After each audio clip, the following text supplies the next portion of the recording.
시사평론가 김성수의 오늘.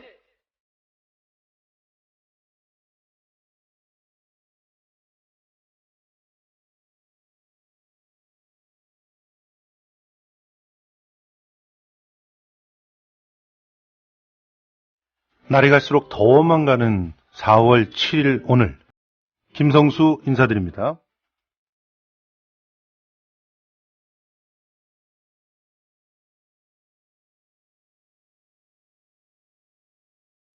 (4월 7일) 오늘은 신동엽 시인이 하늘나라로 떠난 날입니다. 아마 요즘 친구들은 신동엽 그러면은 성적인 예그를 많이 하고 있는 그런 개그맨을 먼저 떠올릴지 모르겠습니다만, 저희 때만 해도 신동엽 하면은, 서사시 금강의 시인을 먼저 떠올렸습니다. 이 신동엽이라고 하는 시인은 누구처럼 서울대를 나오지 않았지만, 그래서, 오히려 프랑스 시인의 시를 베껴서 시를 쓰거나 하지 않았습니다. 시인의 독특한 운율이 어떻게 보면 좀 민속적이기도 하고, 또 그가 상상했던 그런 시적인 다양한 이미지들이 우리나라를 떠나서는 또 존재할 수 없는 그런 느낌이었기 때문에 오히려 많은 분들이 더 좋아했지만, 문학적으로는 상당히 오랜 기간 동안 평가받지 못했던 그런 아픔들도 있었습니다. 하지만 4.19 혁명만 되면, 그래서 4월만 되었다 하면 신동엽 시인을 생각하지 않을 수가 없습니다. 4월만 되면 생각나는 시, 너무나 잘 알고 있는 껍데기는 가라라고 하는 시가 있죠. 제가 사실 이 시를 이번 주에 선물 받고 참 많이 눈물을 흘렸습니다. 껍데기는 가라. 4월도 알맹이만 남고 껍데기는 가라. 이렇게 노래했던 시인의 마음을 지금도 품고 있는지 스스로한테 질문을 해보는 그런 시간을 가졌고요. 과연 그 마음으로 지금 총선을 뛰고 있는 그 분들이 계신지 진지하게 한번 질문을 던지고 싶었던 그런 시간을 가지게 됐습니다. 4월조차도, 4월이라고 하면 4.19 혁명이죠. 4.19 혁명조차도 껍데기는 가라고 외쳤던 그런 시인의 절박함이 어디에 있었는지.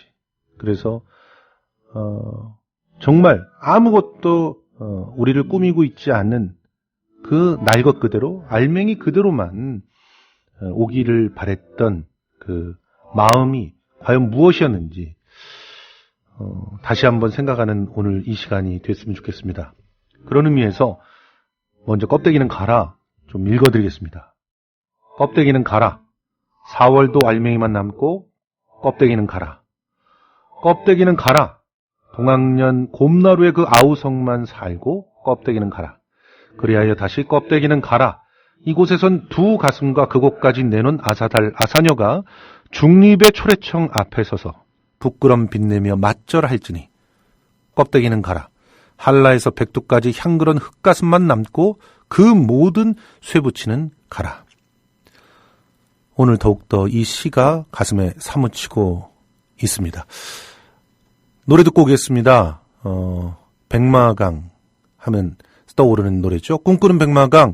이번에는 해바라기라고 하는 그 프로젝트 팀의 버전으로 한번 들어보시죠.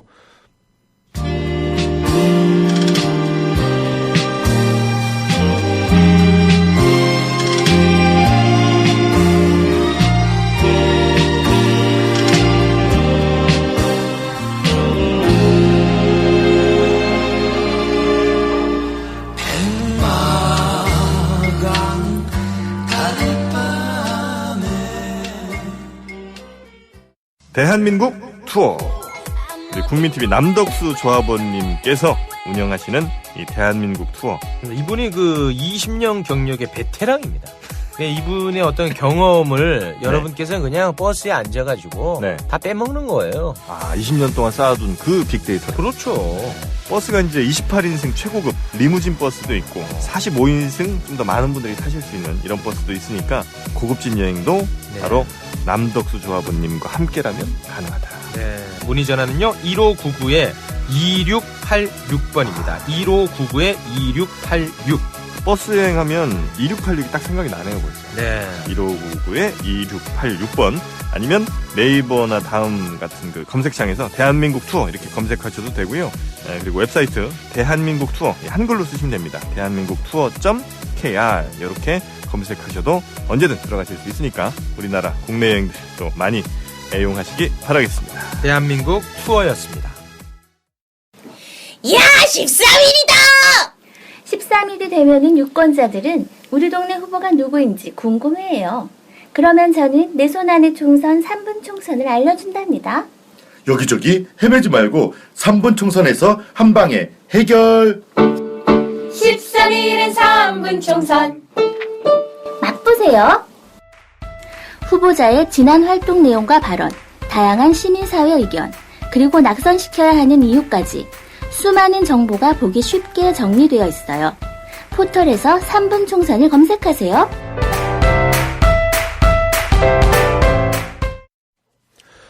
오늘 순서 말씀드리겠습니다. 4월 7일 오늘 우선 진짜 인터뷰 전격적으로요. 의정부 민중연합당 후보로 나온 김재현 전 의원 연결해 보도록 하겠습니다. 그리고 정가산책은 오늘 하호영 기자 말고요. 서강대 현대정치연구소 선임연구원인 오세재 연구원과 얘기를 좀 나눠보겠습니다. 지금 심상치 않게 돌아가고 있는 호남의 정서 그리고 수도권의 그 요동치는 그런 분위기 잠깐 왜 그럴까 한번 들여다보도록 하고요. 경제뉴스 브리핑에서는 한국경제 이인철 기자와 만나보겠습니다. 자, 그러면 김이나 아나운서와 또 뉴스 브리핑서부터 진행을 해보도록 하죠. 뉴스 브리핑 들어가기 전에 오늘의 시사 퀴즈 드리겠습니다. 오늘의 시사 퀴즈는요, 오늘 말씀드렸던 대로 신동엽 시인의 그 기일이죠. 그래서 신동엽 시인과 관련돼 있는 문제를 하나 뽑아봤습니다. 신동엽 시인의 시 중에서 우리나라를 대표할 만한 서사지가 있습니다. 서사시 제목은 무엇일까요? 이 서사시로요, 뮤지컬도 만들어진 적이 있고 또 칸타타도 만들어진 적이 있습니다. 동학 농민혁명을 배경으로 하고 있는, 그래서 민초들의 그 아픔을 고스란히 담고 있는 이 서사시, 한국 서사시의 기념비적인 걸작인데요. 뭘까요? 두 글자입니다. 그리고 지명과 관련돼 있습니다. 여기까지 말씀드리고, 자, 이 질문에 답 맞추신 분들은 뮤지컬 사랑을 비를 타고 보내드립니다. 사랑은 비를 타고 티켓 2장 보내드리니까 많은 분들 참여해 주시기 바랍니다. 자, 뉴스 브리핑 첫 번째 뉴스는 더민주가 가계 부채 대책을 발표했다는 거죠?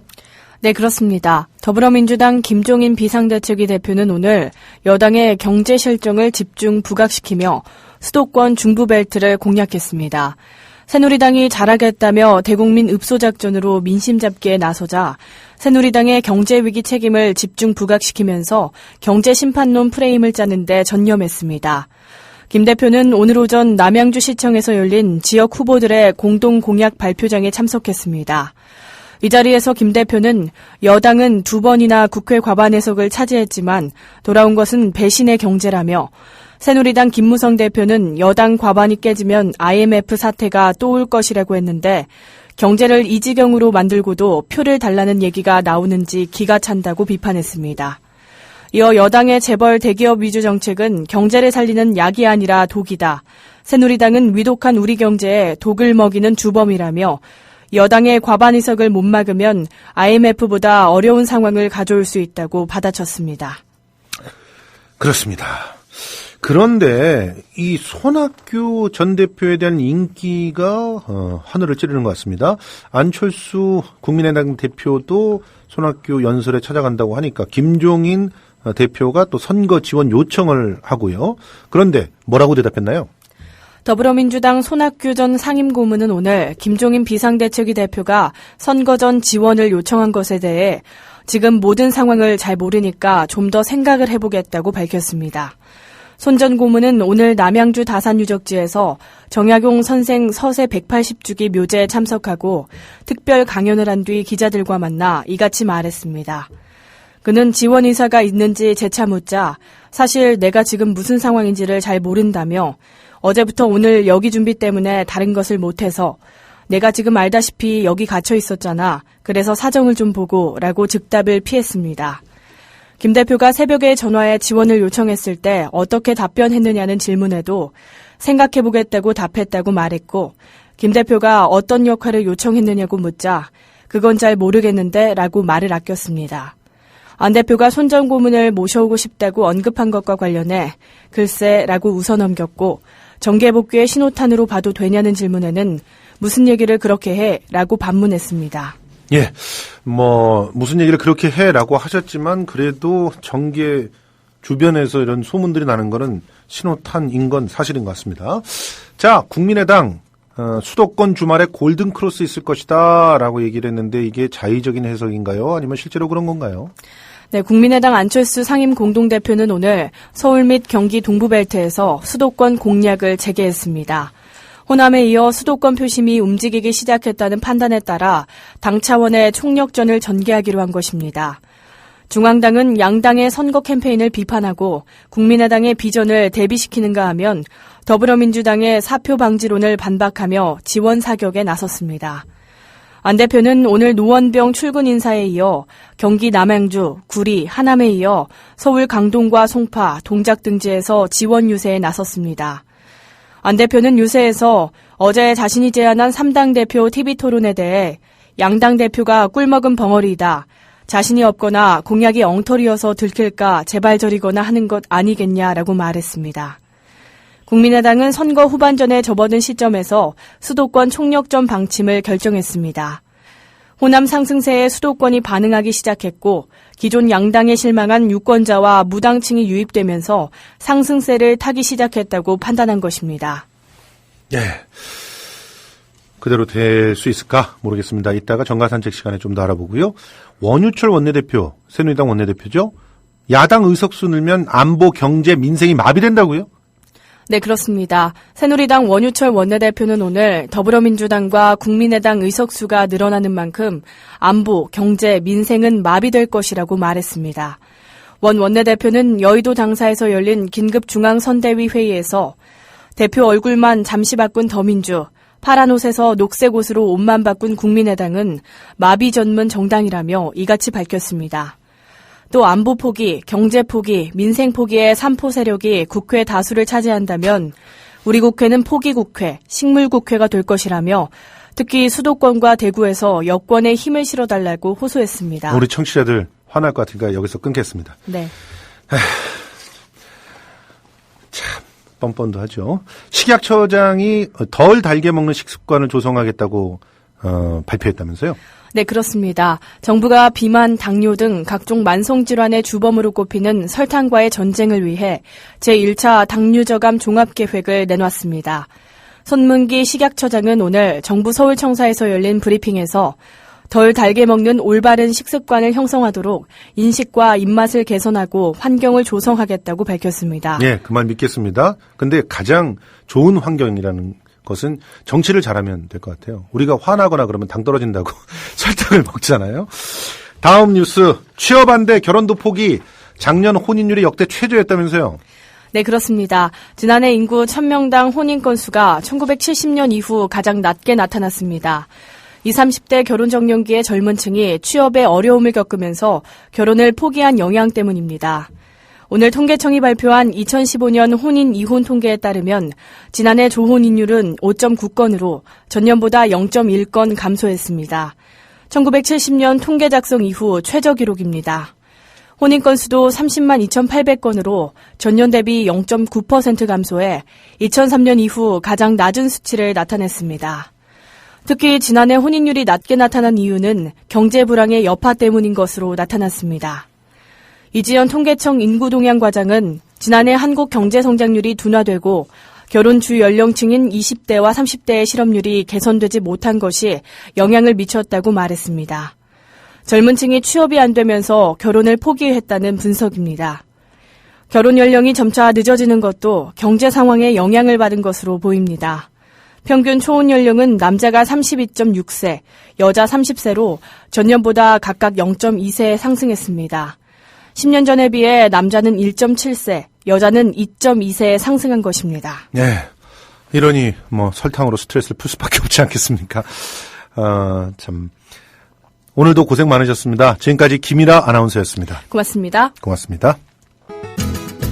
월간 다운로드 수 1000만, 팟캐스트계의 에이스, 국민 라디오가 광고주를 찾습니다. 직접 찾아서 선택해 듣는 방송, 청취 몰입도가 높은 방송, 지상파 케이블 광고와 차원이 다릅니다. 부담 없는 가격, 소비자의 열띤 반응, 전혀 다른 광고의 블루오션을 경험해 보십시오. 국민라디오 @gmail.com으로 문의해 주시면 상세히 안내해 드리겠습니다.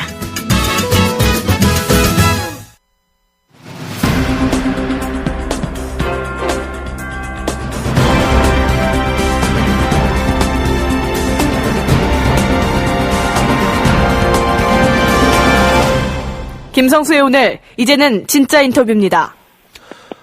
예, 진짜 인터뷰 예고해 드린 대로 민중연합당의 김재현 후보하고 전화 연결되어 있습니다. 안녕하세요. 안녕하세요. 김재현입니다. 예. 오랜만에 뵙겠습니다. 네, 반갑습니다. 예, 그동안 뭐 하시나 궁금했는데 이렇게 네. 선거에 나오셨군요.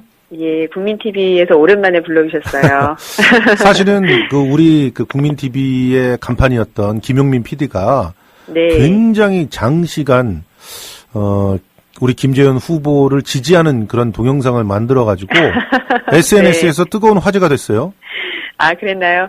저도 깜짝 놀랐어요. 한 8분 정도가요? 굉장히 오랜 기간 동안 인터뷰를 해주셔가지고. 난 그분이 말 많은 건 알았지만 이렇게 네. 막 아낌없이 막 성대모사까지 막 활용하면서 그렇게 네. 김재현 후보를 극찬할 줄 몰랐습니다.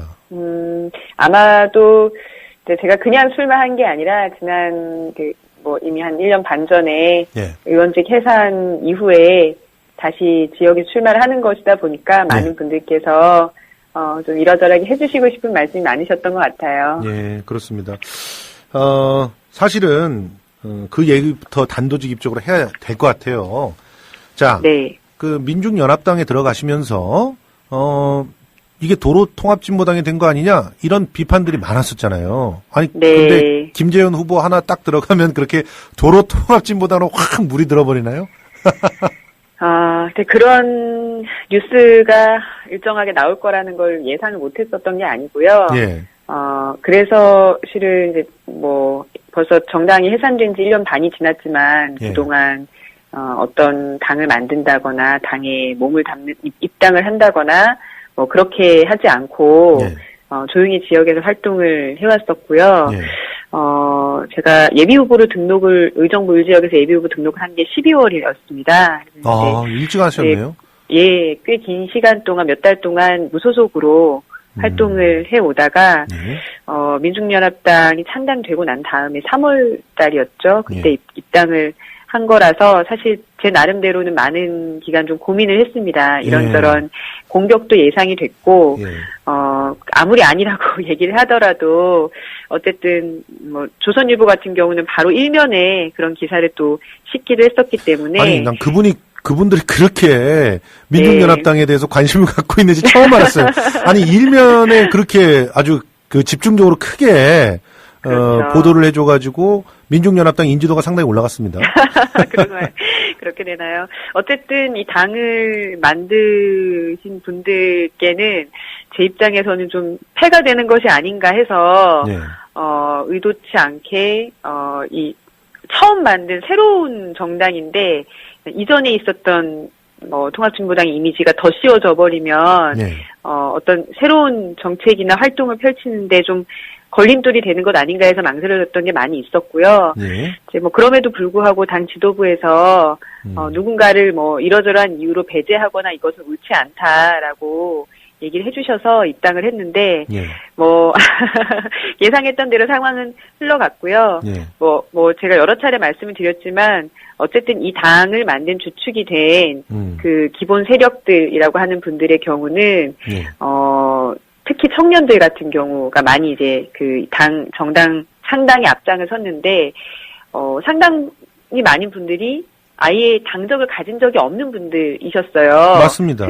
청년들의 경우는 더더욱 그럴 수밖에 없는 것이고, 그래서, 새로운 정당의 어떤 포부를 펼치고, 새로운 시도를 또 당내 당이라고 하는 연합정당이라고 하는 새로운 시도를 펼치라고 하는 데서 이렇게 찬물을 끼얹고 색깔칠을 하고 이런 것에 대해서 굉장히 속상하고요. 제 입장에서는 뭐 이번 선거 거치면서 국민들께서 판단을 해주시지 않을까 그렇게 좀 믿고 저도 열심히 뛰고 있습니다. 예. 지금 같이 국민연합당에 민중연합당에 들어가신 분이 이상규 후보도 들어갔나요? 제가 입당을 할 때는 이제 김선동 전 의원께서 같이 순천에 입당을 김선동 그리고요. 했고 그 후에 이제 뒤늦게 저보다 늦게 이상규 전 의원께서 입당을 했죠. 그런데 특별하게 민중연합당을 선택한 이유 여쭤봐도 될까요? 뭐 노동당도 있겠고 또 정의당도 있겠고 녹색당도 있을 텐데. 뭐 일단 저는 이제 기존에 있었던 정당들에서는 여러 가지 한계들 그리고 또 제가 생각하는 정책과의 어떤 일치되는 부분 이런 부분들을 가렸을 때 기존에 있는 정당들에 그냥 입당을 하는 것은 좀 아니겠다는 생각이 있었고요. 이제 그렇다고 제가 이제 나서서 정당을 새로 만든다거나 그럴 상황도 아니라고 봤었고 그런데 민중연합당의 경우는 제가 가장 주목했었던 것은 청년들이 앞장서서 만든 당이었다는 겁니다. 그렇습니다.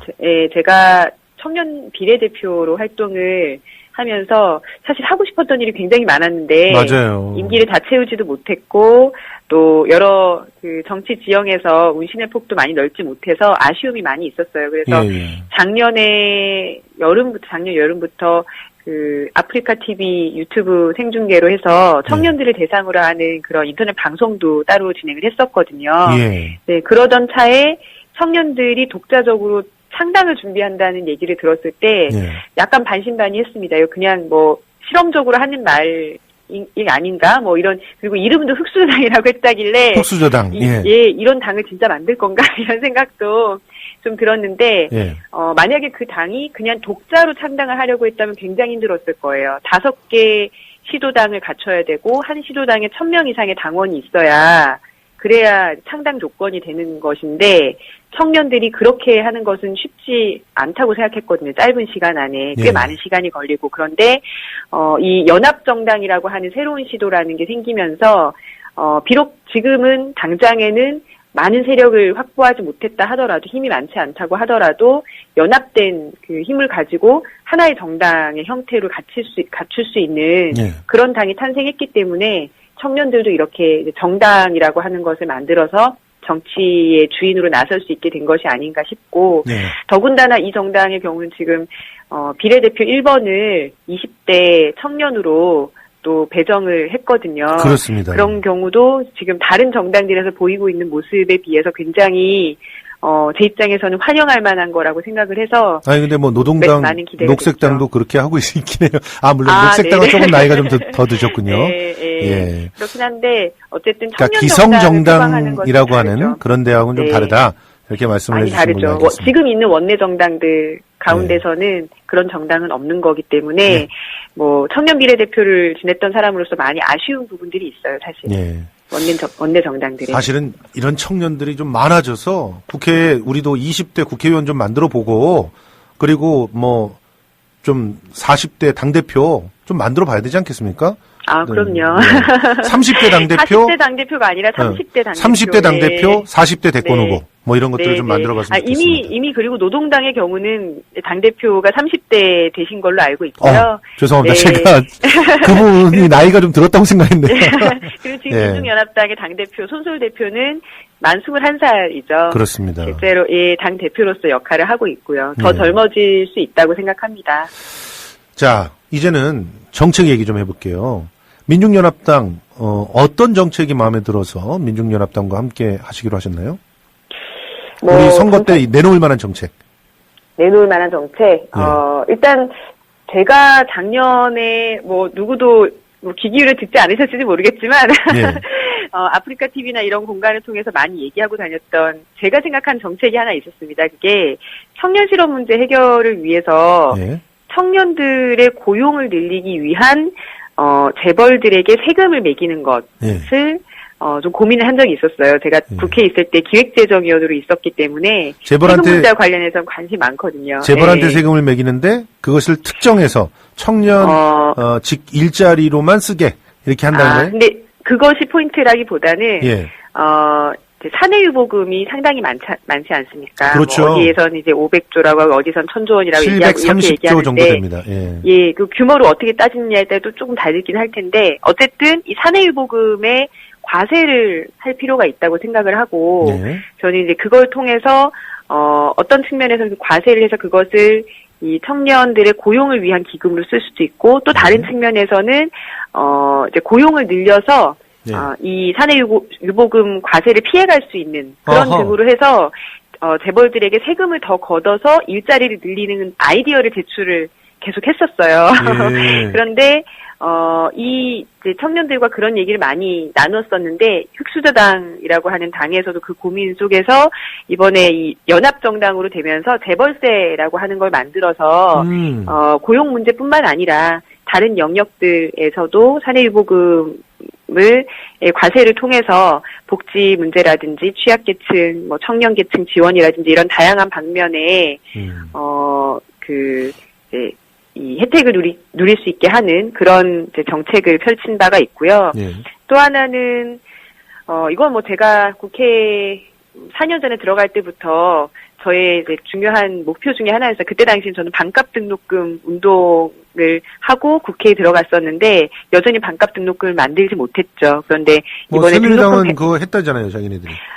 네, 대학생들이 굉장히 그 정부의 홍보물을 보고 열폭을 했죠. 그렇죠. 무슨 반값 등록금이냐, 이렇게 얘기했는데, 민중연합당에서는 등록금 100만원 상한제 만들겠다고 지금 말씀드리고 있고요. 네. 그리고 또 한 가지 좀 독특한 정책이 있어요. 예. 이것도 제가 국회에 있을 때, 많이 다뤘던 부분인데, 지하경제 양성화 부분입니다. 예. 그 대통령 공약이기도 했었죠? 그렇죠. 지하경제 양성화 공약이었는데 이것만 일정하게 해결이 돼도 세금을 뭐 담배세를 올린다든지 이런 황당한 일을 만들지 않아도 많은 그 예산을 재정 확보할 수가 있는데 예. 이걸 위해서 집회를 폐지하는 거. 집회 발을 폐지하는 이런 좀 아이디어를 내기도 했어요. 야, 이거 그래서 정말 새로운데? 집회를 안 내면 네. 그러면 어떤 식으로 집회를 유통한다는 거죠? 지금 있는 집회들이 있으니까요. 네. 지금 있는 집회들로만? 네. 그럼 그래서, 이거 네. 나중에 다 헤어지고 그래서 못 쓰게 되면 어떻게 네. 되는 겁니까? 집회를 더 많이 찍지 않는다라는 의미이기 때문에 예. 지금 같은 경우는 5만 원권으로 예. 뭐 비타500 박스에 5만 원을 넣으면 뭐 제가 뭐 얼마인지는 잘 모르겠지만 어마어마한 돈이 되는데 그렇죠. 그때 5만 원권을 만든다고 했을 때 내지는 10만 원권을 만드는 문제와 관련해서도 제일 고민이 많았었던 것이 지하경제 양성화 문제였거든요. 그렇죠. 예, 그런 차원에서의 아이디어라고 볼 수 있을 것 같고 한 가지만 더 말씀드리면 다른 정당에서 좀 더 강조돼야 되는 측면이라고 저는 보는데 예. 지금 한반도 평화 문제, 이 문제가 굉장히 중요하다고 보고, 한국이 주도를 해서, 사자 종전 선언을 하고, 비핵화와 평화체제를 동시에 구축하는 거, 그게 뭐 지금 너무 안타깝게도 외신 보도에 따르면, 미국과 북한 사이에 그런 얘기들이, 또는 중국과 그런 얘기들이 이면에서 오가고 있다고 하는데, 한국 정부에서는 그런 정보를 아는지 모르는지 철저하게 그 문제에서 배제되어 있는 측면이 있잖아요. 그렇죠. 그래서 이런 부분들에서 한국의 정부와 국회가 나서야 한다라고 하는 뭐 그런 부분들이 좀 강조가 되고 있습니다. 제가 알기로는 민중연합당에서 최저임금 공약도 내놓은 걸로 알고 있는데 뭐 최저임금 공약은 뭐 당연히 진보 정당으로서 예. 얘기 드리는 거고요. 아니 근데 예. 이 최저임금 공약이 다른 데하고 좀 다르잖아요.